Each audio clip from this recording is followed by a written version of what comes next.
Génération victimisation.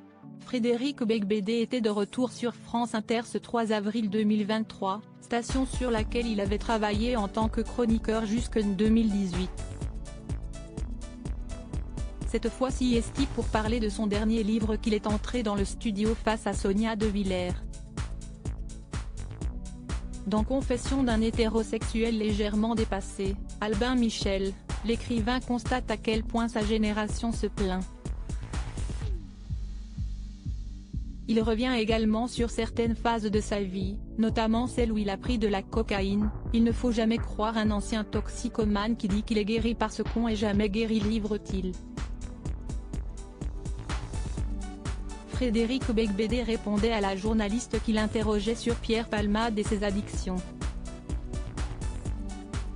Il a précisé qu'il aurait pu être à la place de l'humoriste à une certaine époque, mais que ce qui est arrivé ce soir du 10 février 2023 lorsque Pierre Palmade a provoqué un accident de la route, était plus lié à d'autres drogues nouvelles comme la 3-MMC.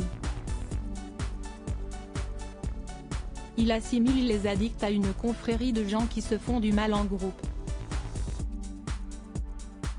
Pierre Palmade, Muriel Robin, Michel Larocque, Véronique Sanson.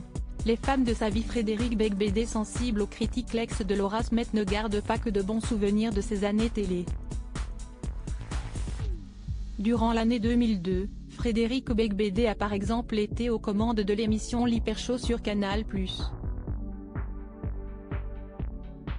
Dans un extrait d'En Aparté diffusé le 14 mars dernier, l'intéressé avait fait savoir qu'il n'était pas très aimé du grand public à cette époque-là.